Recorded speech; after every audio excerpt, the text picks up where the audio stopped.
1 Corinthiens chapitre 5. Je vous invite à relire, il est vraiment très court. Ce chapitre, il fait 13 versets. Pour la fête de Pâques, Pessah, les femmes juives doivent faire un grand ménage dans leur maison. Elles doivent chercher partout à enlever toute trace de levain. Et c'est ce qui rappelle la sortie d'Égypte, dans Deutéronome chapitre 16, verset 3. Et puis, le père de famille, pour cette fête-là, il va faire en sorte d'en cacher un endroit où tout le monde sait où aller pour qu'il la retrouve. Bon, ça fait partie du rite de cette fête. C'est aussi un rituel qui rappelle l'importance de purifier notre maison de toute corruption. Et nous, notre maison, c'est notre corps aussi. Notre corps est le temple du Saint-Esprit, notre maison. Donc, d'enlever tout péché. Et pour les Juifs, c'est important, avant cette fête, d'être pur pour aller dans la présence du Seigneur. Le levain, c'est quoi? C'est la fermentation d'un mélange d'eau et de farine pendant plusieurs jours. Et puis après, ça commence à monter, et puis après, ça fait des bulles, et après, ça fait la formation du levain. Et donc, vous savez qu'ils ont dû partir d'urgence d'Égypte, et le processus n'a pas pu se faire, donc ils ont emmené la pâte comme elle était. C'est pour ça que, lors de cette fête, eh bien, ils mangent du pain sans levain. Alors, notre exemple en tant que disciples de Jésus est tout aussi important que nos paroles. Ça, c'est important. L'exemple qu'on donne, c'est aussi important que nos paroles.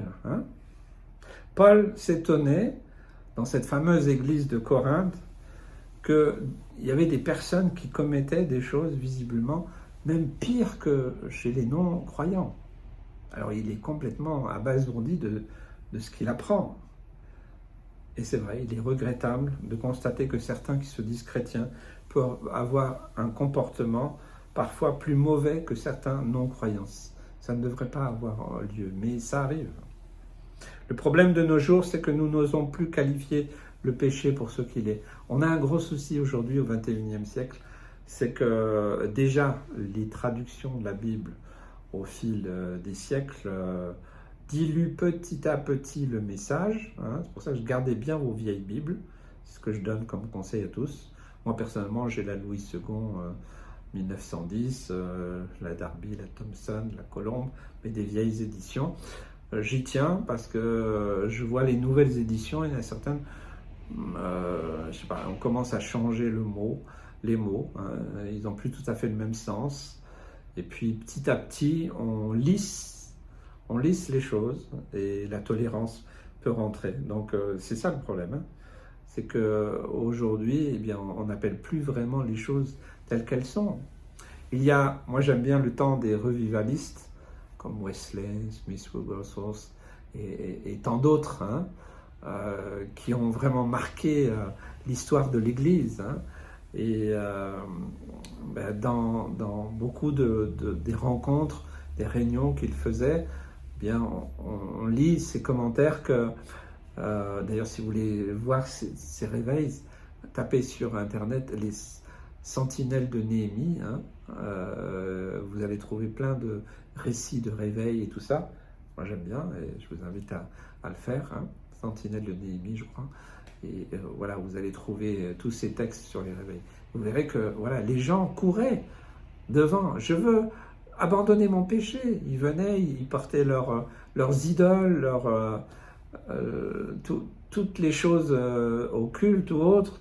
Et puis, il y avait une confession. Il y avait vraiment quelque chose de naturel. Et les gens n'étaient pas offusqués, ils ne se jugeaient pas les uns les autres. Aujourd'hui, il y a beaucoup la peur du jugement. Ah non, mais si je fais ça, tout le monde va le savoir. Et c'est vrai qu'il y a des fois des gens trop curieux, des gens qui portent des jugements. Et c'est difficile, mais je crois vraiment que ces choses vont revenir prochainement, dans les derniers jours que nous vivons. Je crois que c'est vraiment ça. Je crois vraiment fermement à l'amour parfait de Dieu, à son immense grâce, à sa miséricorde sans limite pour tous les hommes et moi-même, car je sais ce qu'il a accompli à la croix pour moi. Je sais ce qu'il a fait. J'étais pécheur, loin de Dieu. Je ne méritais pas. Même si voilà, je n'étais pas un grand bandit ou autre, mais j'étais loin de Dieu. Et il a accompli à la croix pour moi. Je dis souvent, je pense souvent que si tu avais été tout seul sur la terre, Jésus serait venu mourir à la croix pour toi. Voilà l'amour parfait. Voilà l'amour qui me dépasse. Hein? Et qu'on peut se repentir à tout moment. Et on peut retrouver la paix. On peut sentir le pardon de Dieu. Même si c'est 5000 fois par jour. Je le dis à chaque fois. Hein, moi j'appelle ça la FIR, hein, la force d'intervention rapide dans la prière. Parce que la tentation n'est pas le péché, mais quand ça commence à vouloir semer quelque chose en nous, puis que ça descend, et puis que ça peut nous pousser à faire n'importe quoi ou dire n'importe quoi, oui, là, nous avons besoin de prendre autorité au nom de Jésus. Arrière de moi, Satan. Non, j'ai décidé de suivre Jésus. Non, ça ne m'intéresse pas, même s'il faut le dire 1000 fois. Après, il y a des moments plus calmes, heureusement. Mais nous sommes engagés dans un monde, dans un combat difficile. Et je constate que le diable se déchaîne. Je fais beaucoup de visites. Je vois aussi des gens à l'hôpital. Il y a beaucoup de gens qui ont des pensées de mort, qui sont dans la dépression. De plus en plus, j'entends ça. C'est récurrent. On voit partout, le diable se déchaîne. Il veut tuer un maximum de monde. Il veut pousser au désespoir un maximum de monde. Si tu ne te rends pas compte de ça, alors je pense que tu ne vis pas dans ce monde. Je crois vraiment que nous sommes là pour prier, intercéder. Ça, c'est vraiment important. Alors, que faire, comme dans le cas de cette assemblée où il y avait quelque chose qui déraillait totalement dans l'église locale de Corinthe? Que faire si nous voyons un chrétien, un frère, une sœur fauter? Est-ce qu'on le regarde couler? Ben ouais, ma foi, hein, il se débrouille, hein, c'est son problème. Hein. Ou est-ce que, si par exemple c'est très visible, est-ce qu'on laisse entacher le témoignage pour les plus jeunes, pour les plus faibles, pour ceux qui s'avancent? Vous voyez, il n'y a pas que nous hein, qui sommes concernés. Et c'est pas se dire, chacun va rendre compte pour lui-même et tout ça. Non, c'est délicat, ce sont des sujets délicats. Hein. Mais si nous avons cet amour, cette compassion, sans jugement de valeur, sans condamnation, simplement déjà par la prière, par l'intercession, eh bien, essayons d'avoir ce cœur pour, ok, est-ce que ça vous est jamais arrivé de vous tromper, de faire une erreur et d'être dans un chemin qui n'était pas bon? Je remercie le Seigneur pour tous ceux et celles qui ont prié pour moi à ces moments-là, parce qu'ils avaient le désir que je revienne dans le droit chemin. Ça, c'est de l'amour. Ça, c'est vraiment la communion fraternelle. C'est extraordinaire, la puissance de l'amour et de la compassion. C'est que nous voulons que ce que Dieu a fait pour nous, il le fasse aussi pour notre frère, notre sœur. Je ne suis pas parfait. Moi aussi, j'ai bénéficié tellement de fois de ta grâce, Seigneur. Alors, ce que je vois là, c'est terrible. Mais Seigneur, je crois que mon frère, ma sœur, il peut bénéficier de cette grâce. Seigneur, agis, Seigneur. Agis dans son cœur. Parle-lui, Seigneur. Et si tu permets que j'ai un contact avec lui, avec elle, et avec amour et compassion, que je puisse l'aider, puisse l'encourager, fortifier et prier avec pour qu'elle sorte de cet état, qu'elle réalise. Vous voyez, c'est une autre façon de voir les choses. Hein. Dans la situation de Corinthe, le constat est qu'il ne faisait rien envers la personne au milieu d'eux qui avait pris la femme de son père. Terrible. Hein. Ce péché, il était visible par tous. Mais personne n'intervenait. Normalement, ça aurait dû être la responsabilité des responsables de l'Assemblée, des responsables spirituels de l'Assemblée, de ne pas laisser se faire ça. Ok. C'était même arrivé à un point où non seulement personne n'intervenait, ceux qui devaient intervenir n'intervenaient pas, qu'il se glorifiait sans honte. Il disait, oh regarde, tu vois celui-là. Et ça ouvre des portes. Ah regarde, tiens, il le fait, mais pourquoi moi je le ferais pas? Et les jeunes regardent et ils observent, ils disent, ah bon, c'est-à-dire qu'on peut faire ça. Vous voyez, c'est tordre la parole de Dieu. Paul ne pouvait pas admettre cela. Il était dans une sainte colère. Moi, ça m'arrive des fois d'être dans une sainte colère. Je tape du pied. Non, je suis dans une sainte colère. Je ne vais pas laisser le diable détruire ni des vies, des frères et des sœurs que j'aime, ni l'assemblée locale. C'est pas possible. On va pas accepter ça. On va commencer à prier, intercéder, et puis voilà, laisser inspirer par le Saint-Esprit. Paul, il pouvait pas admettre ça. Il savait que c'était aux autorités de l'Église de le faire, et ils le font pas. Il y a une autre chose qu'il faut avoir conscience quand nous sommes dans ce type de situation, c'est un principe biblique aussi, c'est que nous avons tendance à voir souvent les péchés des autres, mais on ne doit jamais oublier les nôtres. Toujours, je l'ai rappelé tout à l'heure. Souvenez-vous de ce que Dieu vous a fait grâce, à chaque fois que Dieu vous a fait grâce. Vous savez, moi j'ai plus appris par mes erreurs que par mes succès. J'ai l'habitude de dire, tout ce qui a réussi dans ma vie, c'est Dieu. Et tout ce qui a raté, c'est moi, c'est ma chair. J'ai pris les mauvaises décisions, j'ai fait les mauvais choix, j'ai mal jugé, voilà, je suis planté, c'est moi, c'est pas Dieu, c'est pas les autres. Ayons cette attitude-là. Paul veut le faire savoir aux chrétiens de Corinthe en déclarant, et c'est pour ça qu'il utilise cela, un peu de levain fait lever toute la pâte.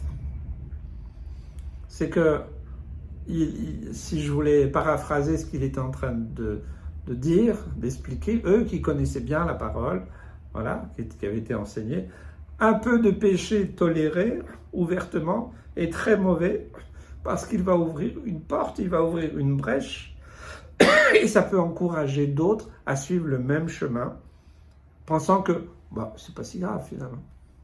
Vous voyez ?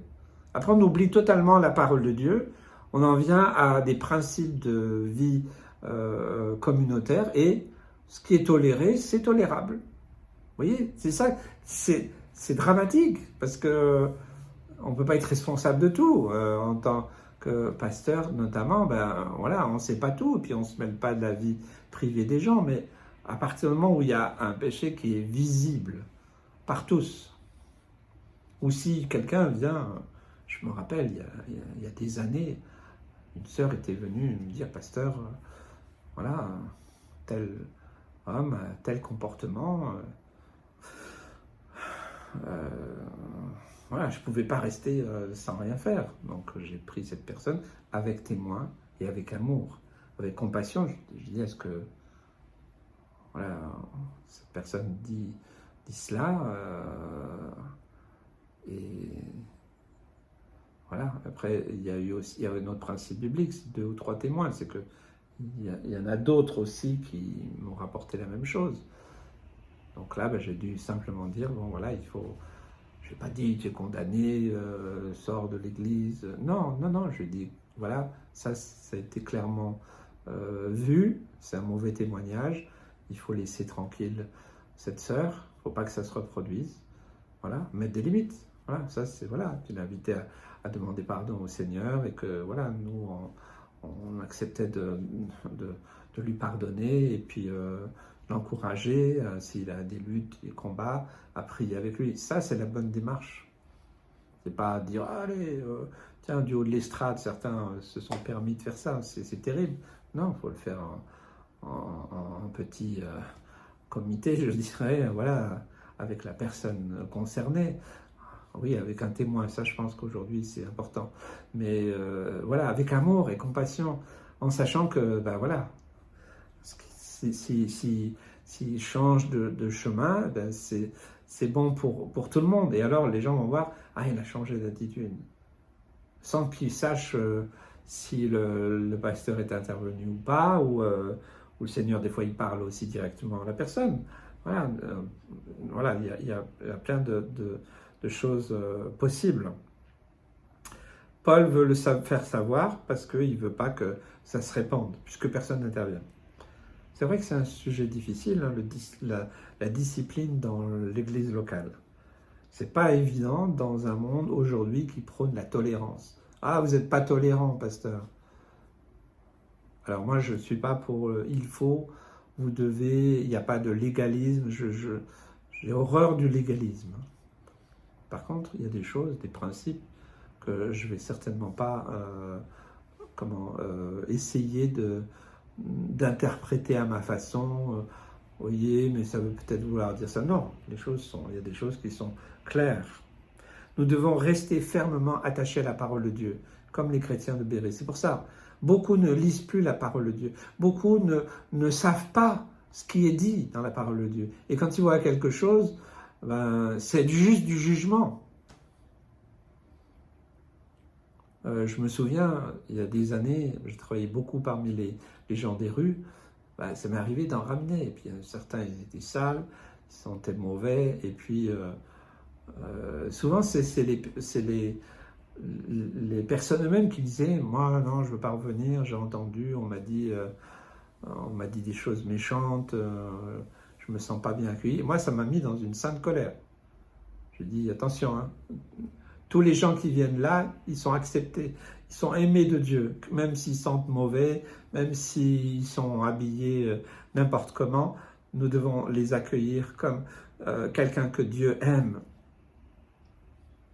Voilà, je crois vraiment que ça c'est important entre nous, hein, même si c'est un sujet difficile.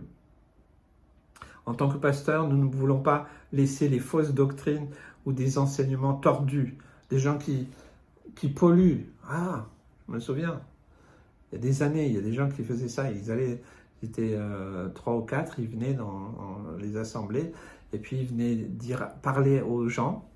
Ça, ils sont sympas, Non, en fait, ils étaient en train de dire « Ah, la Trinité, c'est pas biblique, la dîme, c'est pas biblique, et puis vous devriez pas vous réunir comme ça, et voilà. » Et c'était de la pollution.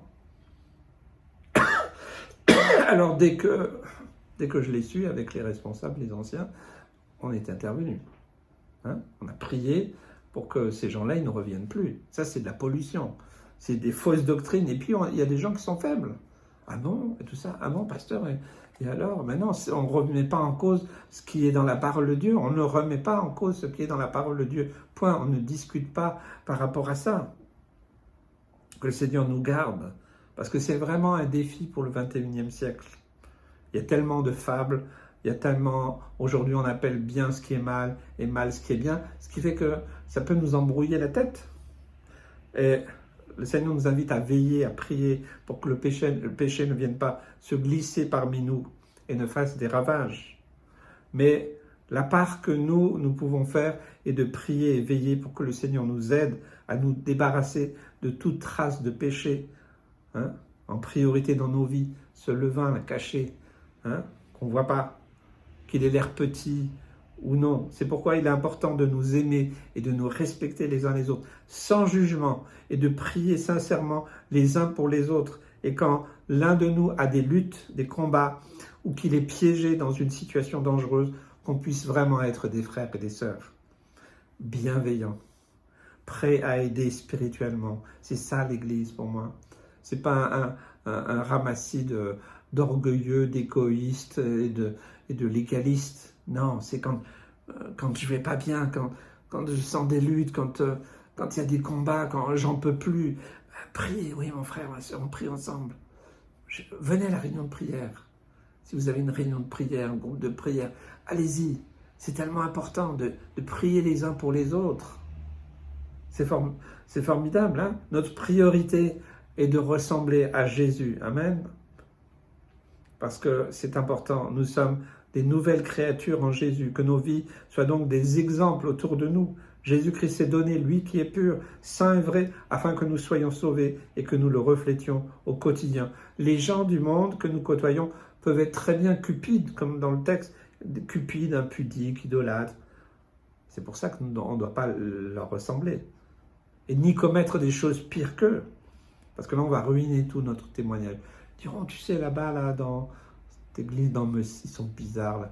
je ne sais pas trop, c'est une secte. Bon, souvent, on est considéré comme des sectes, c'est pas grave, mais souvent, je dis, venez voir.